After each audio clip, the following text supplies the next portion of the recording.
as we enter into a new era of leadership, empowerment, and influence.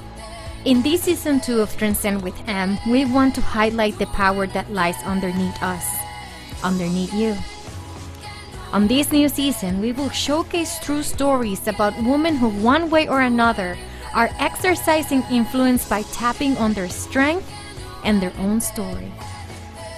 I hope, just like me, that you let all these women and their stories empower you today and shape your tomorrow, just like they have helped me. So welcome to Season 2 of Transcend with M. Know her story. Welcome, everyone. We are actually talking today with Lisa Dahl, and Lisa is a certified intuitive eating health coach. She's a workshop facilitator and meal planning expert. Throughout intuitive eating, Lisa helps women make peace with their food and body. She helps women learn how to listen, trust, and respect their body, resulting in being happy, healthy, and confident at any size. As the former owner of Simply Delicious, custom catering and confections, Lisa actually uses her catering skills to teach clients how to create healthy and tasty meals efficiently, and she focuses on her coaching philosophy that is to ditch the diet and focus on progress, not perfection. Lisa combines nutritional coaching, accountability, and implementing one small change at a time to achieve long-term sustainability through her company, Lisa Dahl Wellness, where she facilitates her whole body health membership community and conducts one-on-one coaching. She also has certifications in intuitive eating from the original Intuitive Eating Pros with Evelyn Triboli. I apologize for that, Triboli. And health and wellness coaching by Precision Nutrition. And she is facilitator through BeBodyPositive and Gratefulness.org. Wow, Lisa, welcome. Thank you. I'm so excited to be here. And I am so honored to have you with us today. So let's get started. Tell me a little bit about your becoming story. How did you land it where you are today? And why that is that you chose this path? So it's kind of a long, varied path. And when I was young, I started my very first diet at 12, joining Weight Watchers, and continually dieted throughout my entire life up until a couple of years ago. And prior to becoming an intuitive eating health coach, I was I had my own catering business, Simply Delicious, which I loved. I had moved around the country with my ex-husband. And when we finally landed in Massachusetts, we had purchased a house that had 2 kitchens, and I was able to stay at home with my kids and create a full-time business. And that was amazing until I chose to get divorced. And at that time, I lost my house, I lost my business, I lost my kitchen, I lost my health insurance, and I needed to make some changes. And it wasn't the easy way out. It was the best way out to bring my business into another catering company.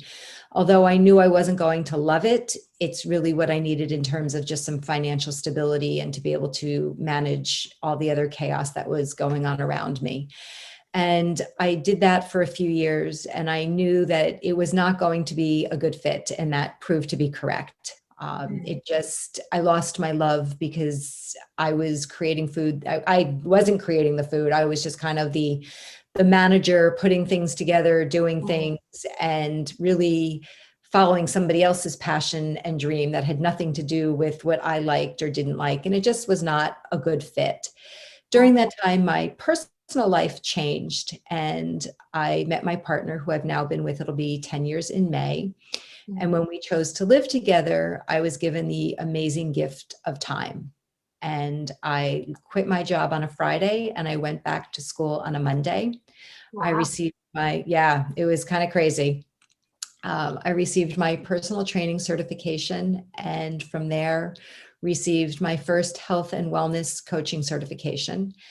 And when I did that, I thought that I was going to be helping people lose weight, that was what is important. Thin was the ideal. It is what I knew. I was the expert. And then things started to change. And I realized that I had my own disordered eating challenges, and my coaching started to shift. And then I was introduced to something called intuitive eating, where it is anti-diet culture. And that is really where I found my space, and have learned that I am now an anti-diet coach. And I think back on how I grew up and the messaging of all that dieting. And it's just painful to think that that is the culture that we're living in, and that intuitive eating is such a gift of removing that diet culture, removing the ideal of thin is health and thin is happy. And it couldn't be further from the truth. And so from there, I have really focused on practicing intuitive eating, healing my own disordered eating challenges, learning to be able to trust my own body, and to be able to give that gift to my clients and my community has just been one of the best things that I have done. I just absolutely love what I do, and the joy that it brings me and my clients, and the freedom that it's giving them. So it's kind of been a long, winding path, but they all the experiences have come together to where I am now. Wow. How were you able to merge both passions? Because I mean, you lost your passion because of the catering business. You weren't cooking anymore, you weren't creating anymore. So how were you able to revive both, revive that passion and integrate them both? I would have, if somebody had asked me where it would be and how it would come together, I would never have guessed it. And because of my catering skills, I am an excellent meal planner. And I started to create meal planning workshops before COVID. And I had people coming into my house and doing, we would be talking about meal planning, and then we would meet in my kitchen and we would do some interactive cooking, and then we would share a meal, and it would all be talking about health and wellness. And when the world shut down, I shifted and pivoted just like everybody else. And I created my whole body health wellness community. And the focus is on intuitive eating, self-care, self-compassion, living gratefully, and components of meal planning come in there in terms of, how are we living our daily lives? How are we getting food on the table? How to encompass it all.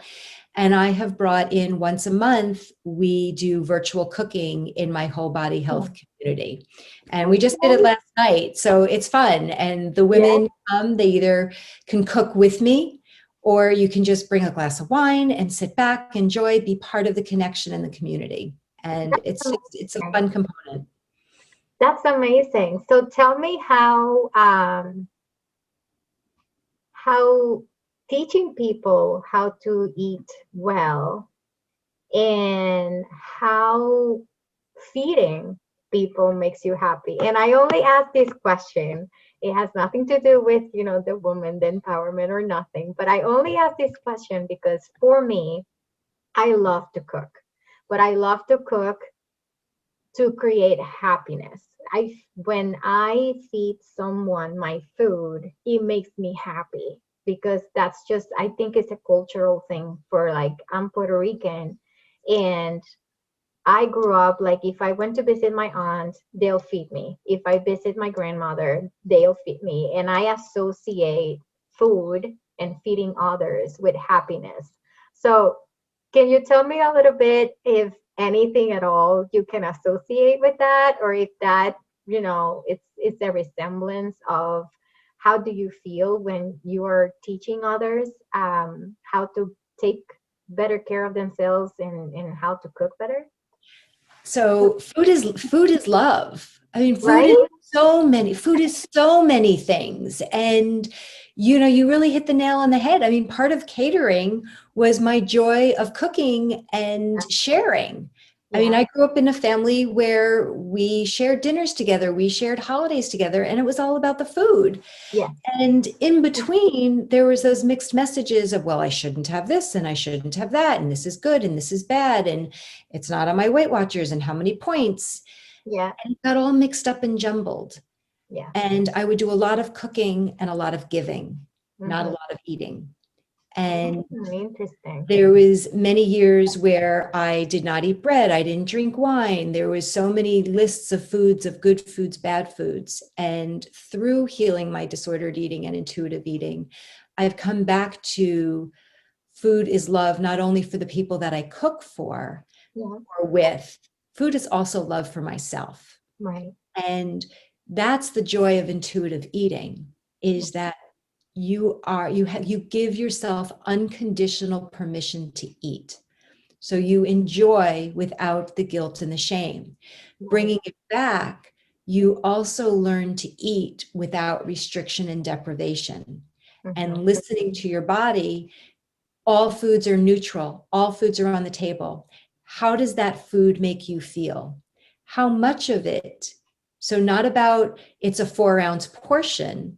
What is your body saying? How hungry are you when you're starting to eat that? What are you noticing about the taste and the texture? And what is the difference between that first bite and when is the best last bite for you? Yeah. What is the difference between feeling full and feeling stuffed? Yeah. So that you can enjoy all foods. Mhm. And that it's not just about the quote unquote, the good food list or the bad food list, or Mhm. I shouldn't have that, or this is junk food. It's Yeah. play food. How do we nourish our bodies so that we are satisfied as well as hitting satiety? Because it's savoring and satiety. It's not just about being full, it's about enjoying the food. So Right. yes, they all go together. Yeah. I've noticed that if I take a bite or something that it was just food, right, to eat, okay, I ate it.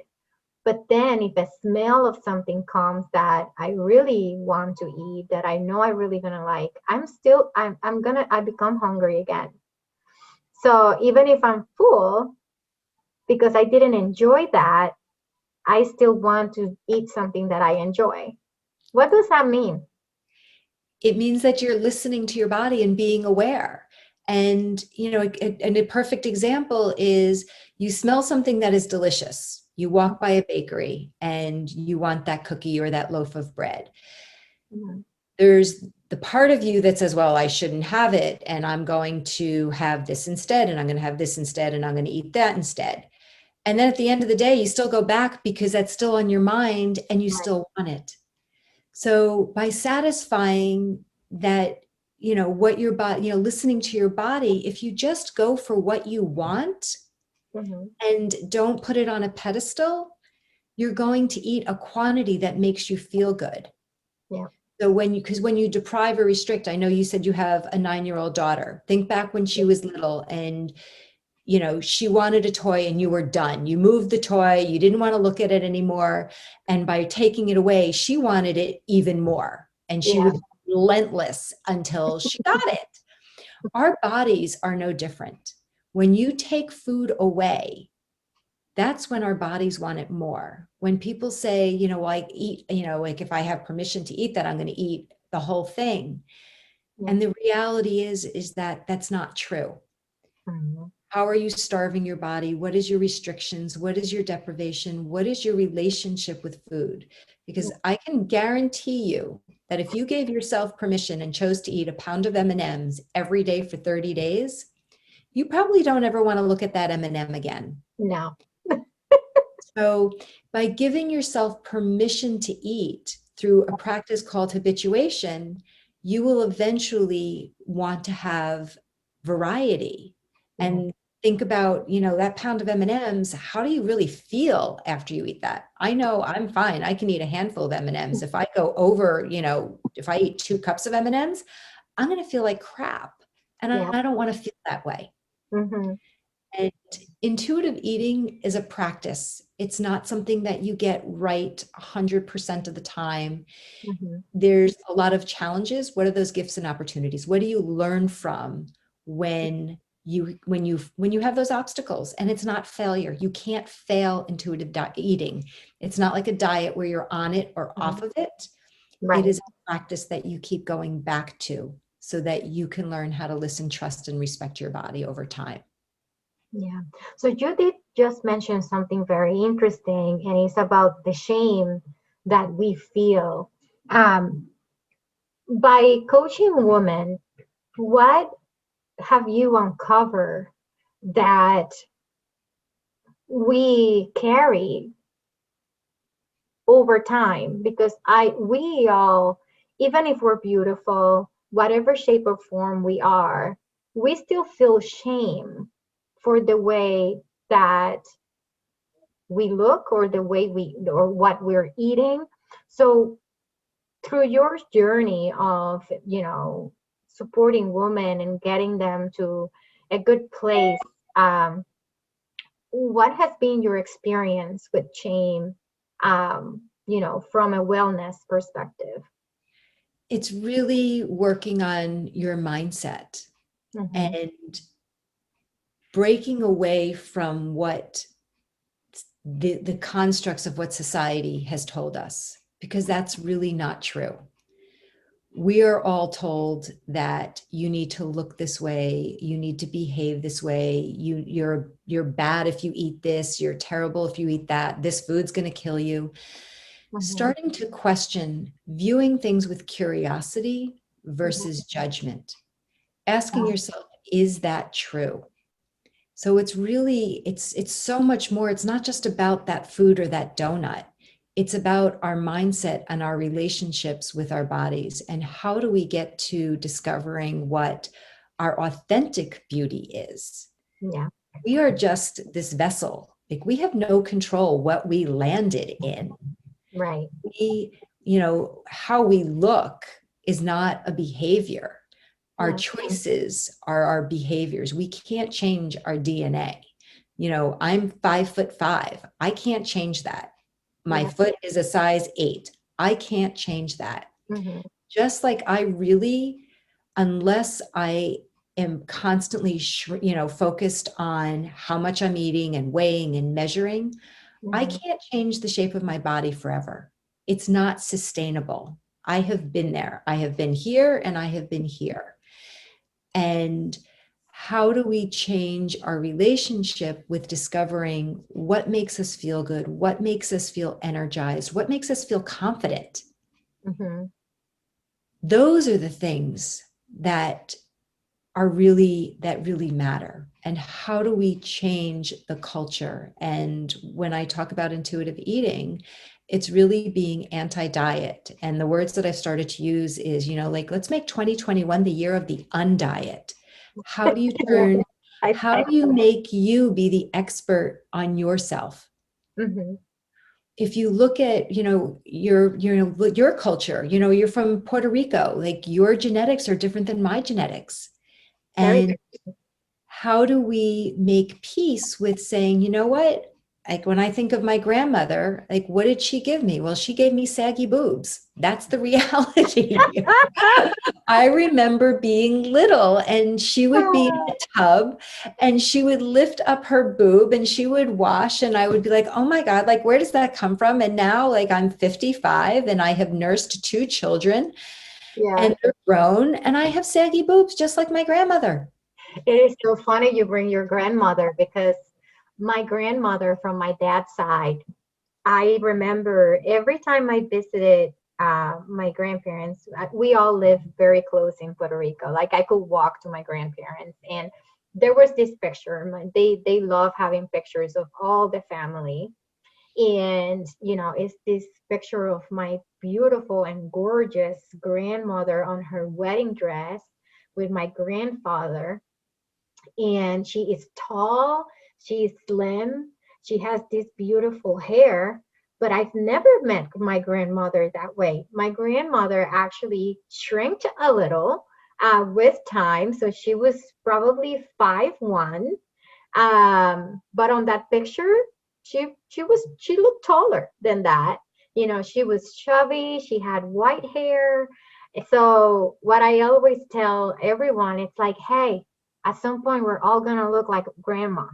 So it's inevitable that you are gonna get there.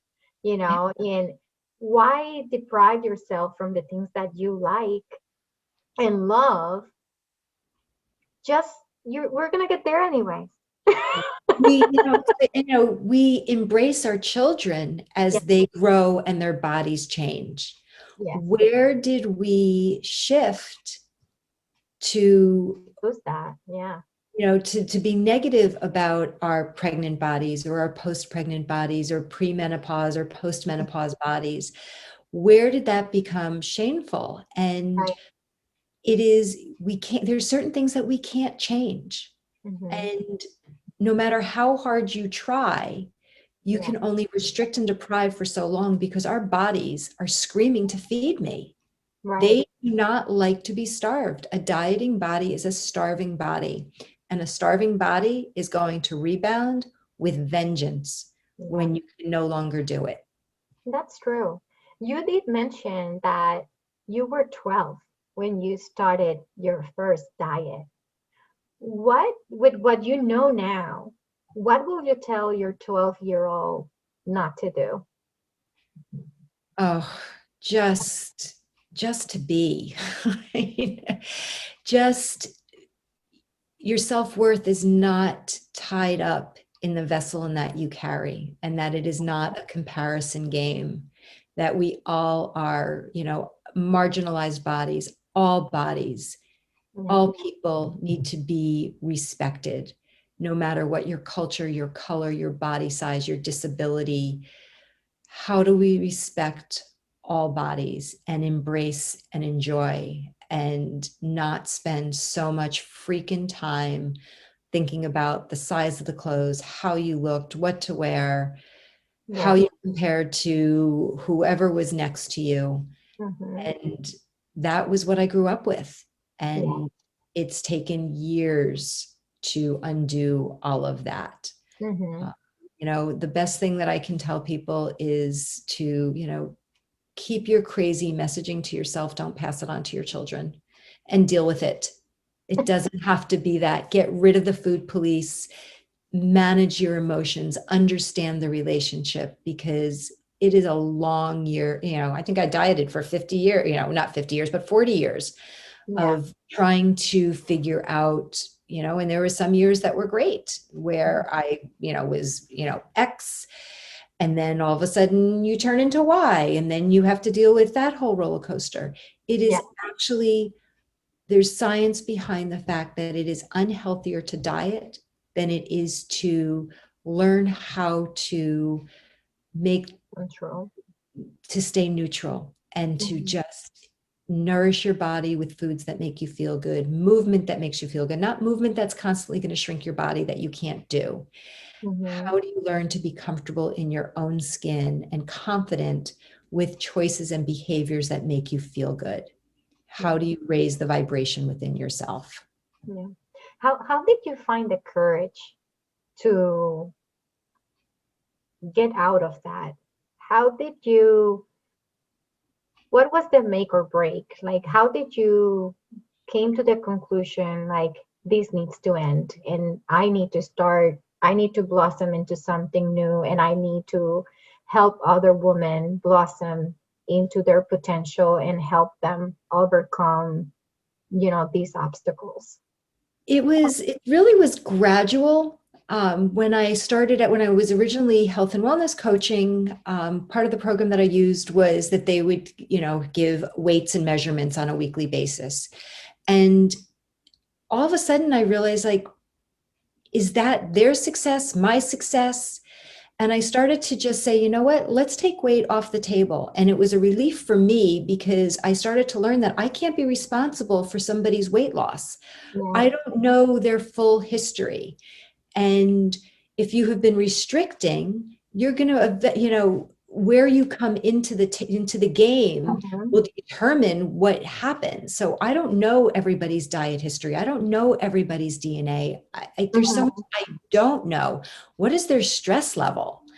And when I started to take weight loss off the table as a measure of success and progress, it Yeah. was such a relief for me, and it was a greater relief for them because you could no longer fail. Right. And then when I discovered intuitive eating, I was like, oh my God, I'm really onto the right path, because one of the only rules of intuitive eating is that you don't weigh your food, and you don't weigh your body. You don't Mm. talk about numbers. Okay. You measure success and progress based on what is your energy? What is your mental health? What are you enjoying? What is your fullness? How do you feel? What Mm. is your emotion? And Yeah. those are things that have nothing to do with the value of your body and how Yeah. much you weigh. Yeah. I feel numbers. Yeah, they're great to track if you're a salesperson like I am. But for your personal life, I think when it comes to weight, when it comes to food, it becomes so stressful. Like, and my mom did couple diets years ago when I was still living with her. And I could see the stress. I'm like, Mom, you're losing weight, but your emotional distress is like through the charts because, oh my God, I gained 1 more pound today. So I feel like it takes away from your emotional wellness because you are just creating more stress to yourself when you don't see, those numbers going down. So Right. what is your 2 cents on that? It's the emotional havoc that is played on our minds and bodies with dieting it's horrible. I can't think of, I mean, I know that there's many things worse, but I can't think of anything that's worse if you can take it into that context. Yeah. There's a wonderful book written by Christy Harrison called Anti-Diet, and she talks about dieting as like the time and the money thief. How Mhm. much time do we spend trying to shrink our bodies? How much money do we spend trying to shrink our bodies? And the reality is that we have been all taught that, we failed the diets. Let's reframe that. The diets have failed us. Our diets don't know how There is hungry no you are. one fit all. There is no, my best, how I eat is best for me. It's not best for you. I don't know what your cultural preferences or your allergies or Mhm. what works or doesn't work. So Yeah. it's giving the power back to ourselves. Yeah. Diets will tell you when to eat, how much to eat, how to eat at 3 a.m., don't eat between 12 and 2 p.m., like whatever it is. It's like this construct, nobody knows what it is. And then all of a sudden you don't understand why you can't do it. And you can't do it because it doesn't freaking make sense. I keep laughing because like you mentioned, I'm Puerto Rican. And our diet is basically rice, beans, bread, pork. Like we grew up with all the fats that you can imagine and all the carbs that you can imagine in the world. And culturally, if you go around, yes, you'll see people like that. Some of them are obese or whatever, but because maybe they overdo it, they ate too much fried food. But in my house, my daughter is 9 years old and she eats rice and bread every single day. That's what she likes. That's the only. She doesn't like mac and cheese. She doesn't like, it's rice, bread, chicken. That's all she eats. And that's what she likes. And she is, oh, there she is running. Yeah. And she's super skinny. Like she is like, and she does taekwondo, so she keeps herself, motivated and whatnot. But I think it's all about your own body and how your body gets accustomed to those things. Like if I eat fruit, I gain weight. If I eat too much fruit, too much sugar, I tend to feel a little bit more uncomfortable. But I can eat a lot of food during the day and not feel like that. So I think it's just a matter of like, what is your body accustomed to eat? What what is that you like to eat and what makes you feel happy. Because like you said earlier, I can sit down with a huge plate of food, but if I really enjoying that meal, I'm not going to eat that whole plate of food. It's, I am and going to just, I'm going to get to a point where like, oh, that was good, because if I eat a little bit more, then I'm not going to enjoy it. And and it, and I've learned that, like I've experienced that, and it's so true. It's so true. and we're all born as intuitive eaters. When we have babies and toddlers, they will nurse or take a bottle, and when they're done, they clamp their mouth shut. And then as moms or caregivers or fathers, we all think that we know better. And we start to say, oh, are you still hungry? Take one more bite. And we teach our children not to trust their bodies.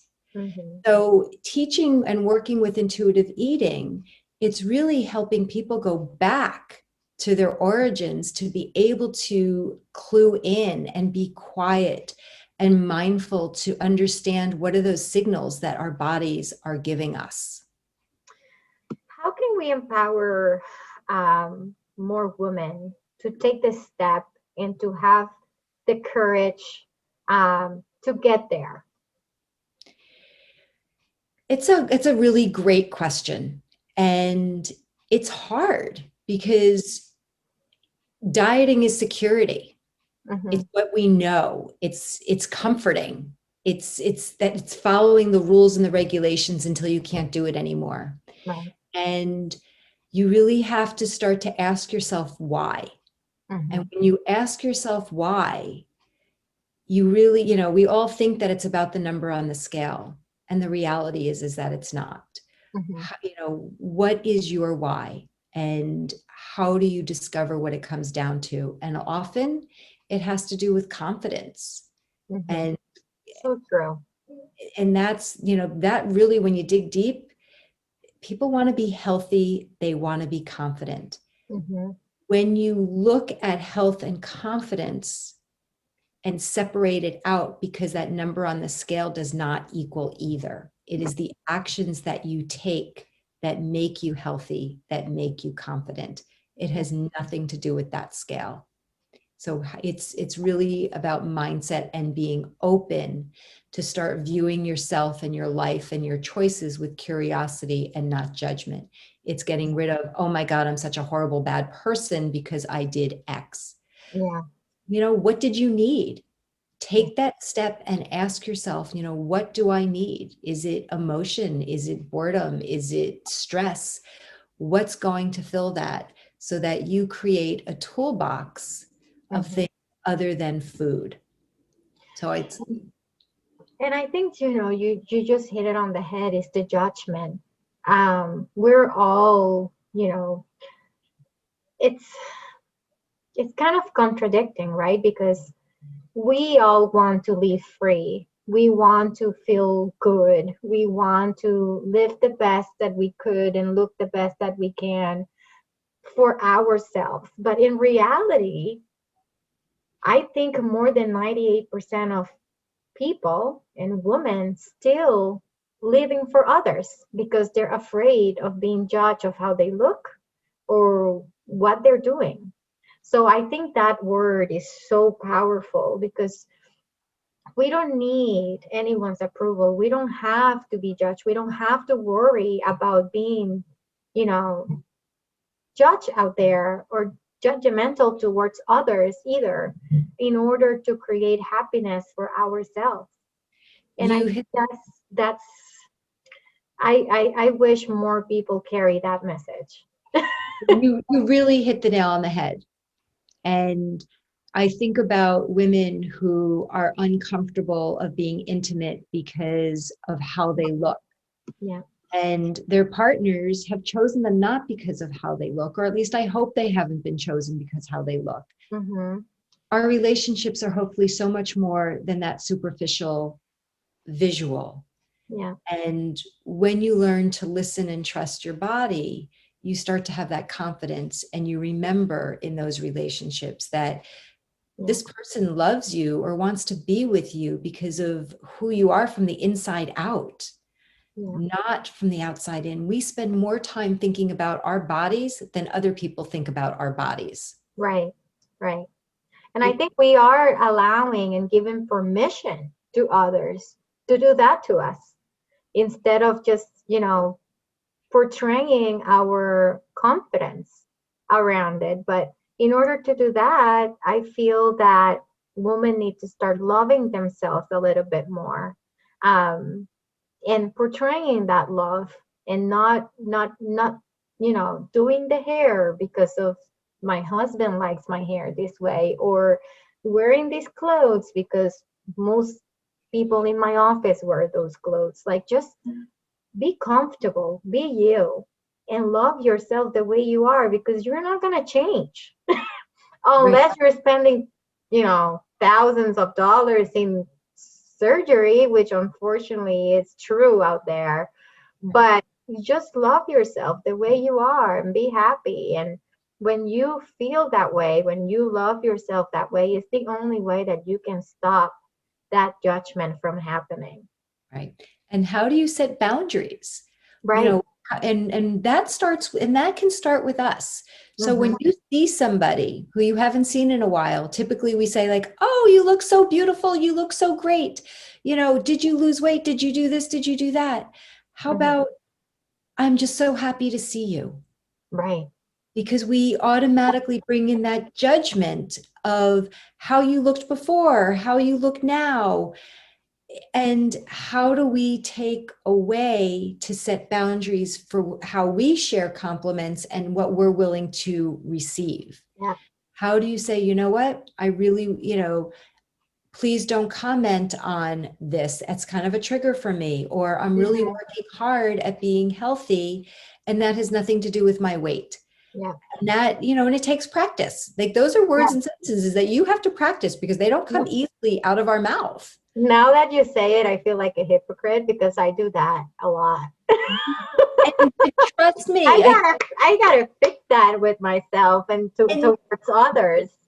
And I never thought about it until now that you said it. I feel awful.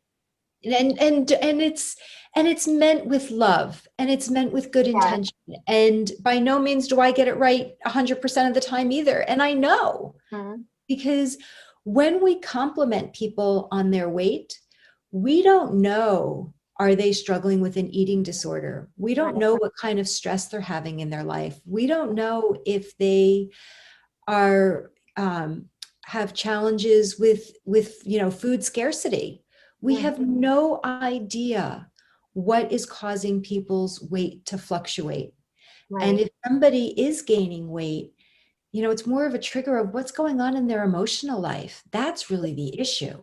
The issue isn't about the X pounds that we visually see. What is that person suffering from that really needs the attention?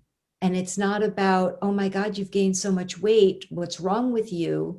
How about, tell me what's going on, and, communicate what's happening in your life.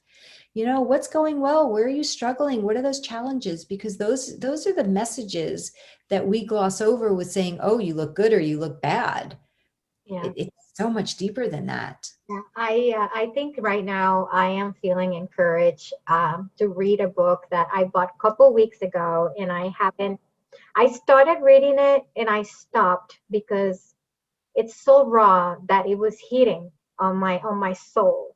The name of the book is Your Body's Not an Apology by my God, the book is amazing. By Renee Taylor. And I bought it and I started, and then I had to stop because I'm like, I'm not ready for this. But I am so glad we're having this conversation because right now I feel like, okay, I think you're ready. I think you're just gonna go tackle it, and then you're gonna come as a new woman. But what she's, a couple of the things that she says on that book, it is so true. Like, we're always apologizing, and it's like on our DNA, how we're being raised, because we're always apologizing for our bodies all the time. And that comes from, everything that we have spoken about here, how you eat, what you're eating, don't eat carbs, oh, fats are bad for you, you need to go on a liquid diet. Oh, go ahead and do a cleanser of 3 days, liquids and what. Like, you know how starving I'm going to be after 3 days?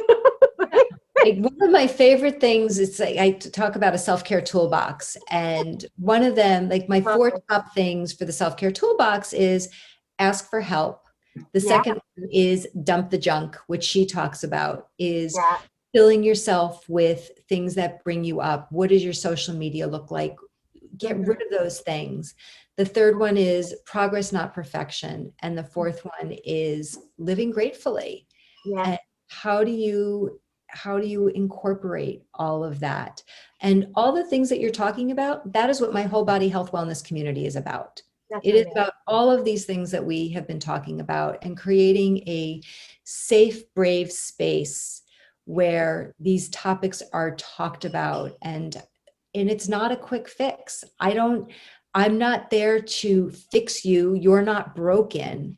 How do we create that journey of discovery and curiosity and educate so that we can have a safe space, get rid of that diet culture, at least for 60 minutes a week, so that when you are trying to figure out how to navigate your health and wellness, that you're not on this island alone. Yeah. So how have you been able to see the woman transcend utilizing these tools? It's all of a sudden, it's like those aha moments that pop into their heads where they start to notice their actions and their connections. And, it's like, sometimes you think like, well, I'm not making progress. And these things are like mulling around in the back of your head, just like, you were talking about, well, you started this book and it was too much for you to do. And it's been mulling around, and all of a sudden you're like, you know what? I am ready to go back to it. And it's the same way, that it is not just a magical moment that tomorrow morning that it's all going to click. It's noticing and naming those actions and those behaviors, and being able to take in what is happening. And again, it is removing that judgment and focusing on the curiosity. And all of those small changes over time start to make a difference. And it's not a linear journey, just like grief isn't linear. It is some meals, the good thing is that every meal there's an opportunity to practice. Yeah. Every few hours, you have a new opportunity to give it another try. Right. And you can try, even if you feel like, oh my gosh, I'm not doing it right now, that first bite, you can still say, you know what, it's mindfulness, recenter, and focusing on your breath. It's focusing on your eating. How is your body feeling? And continuing to come back to that center. Yeah. It are the tools that you need, not about, I can't eat this, I can't eat that. Carbs, we need those to survive. Those are our primary fuel source. They are not the enemy. It's synchronizing yourself with yourself. Right. I feel like, this is so powerful. So what message, and I thank you so much, because this has been such a great conversation. And like I told you, I didn't know where this was going to go, but it's great. What message of empowerment do you have for women listening out there today? I think the best message is to learn how to be the expert on you. Learn how to listen, trust, and respect your body, because that's going to lead you to being happier, healthier, and more confident at any size. Oh, that's beautiful. That's beautiful. Well, Lisa, thank you so much. I think this is such amazing information. Can you tell our listeners where they can find you, and how can they get in touch with you? Sure. So the best way, my website is lisadahlwellness.com. And I have my whole body health wellness membership community that is rolling. It's always open for enrollment. And I am kicking off an 8-week intensive on Be Body Positive, which is really discovering your authentic beauty and how to learn how to really, I'm not going to tell you that you're going to love every inch of your body. it's going to be, how do you accept your body? How do you have kindness towards your body, compassion? So that's an 8-week intensive that I'm kicking off the first week in February. Amazing. So, Okay. yeah. So reach out. Always happy to answer questions and offer a discovery call.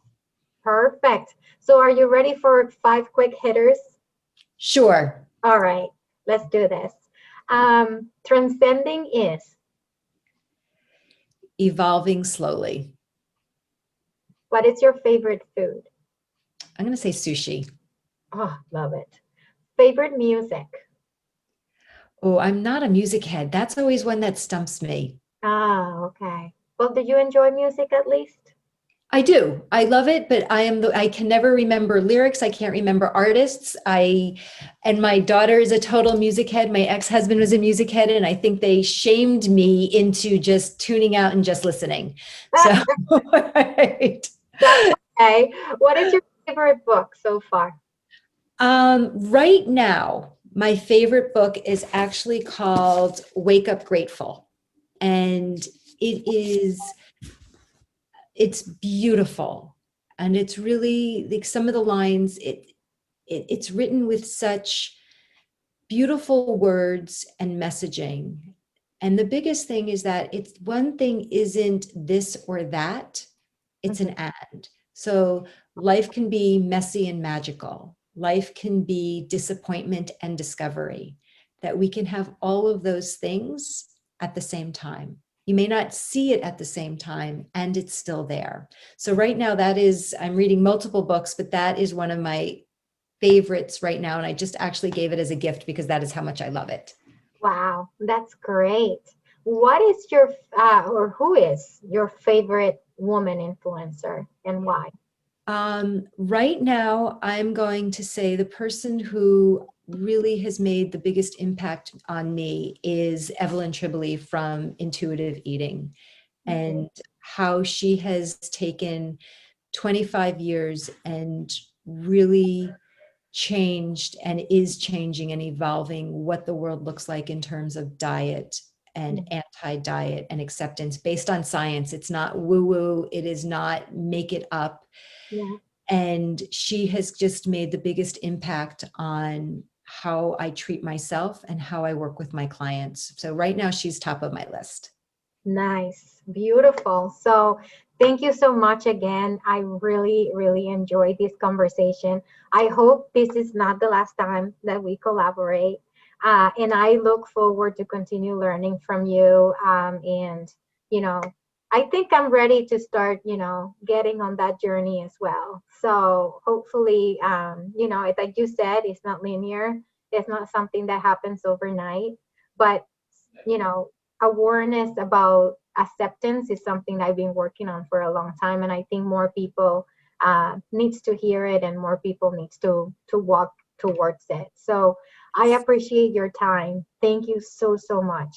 You are welcome. Thank you so much for having me. This was fantastic. Hey y'all, thanks for listening. I hope that you found this episode inspiring and that one way or another you were able to identify with today's story. Remember, like Catherine Stockett said, you is kind, you is smart, you is important. Start believing in yourself and empower those around you, because you never know when suddenly someone can realize they have a choice in what they could believe and do in this world. If you don't follow us yet, please subscribe at our YouTube channel, which is under my name, Monica Duani. You can also follow us on Instagram at TranscendwithM. Or if you just want to chat with me one-on-one, make sure to just connect on LinkedIn and send me a message. It's Monica Duani, and I'm always here for you. I hope that you enjoyed this episode, and I'll see you next week.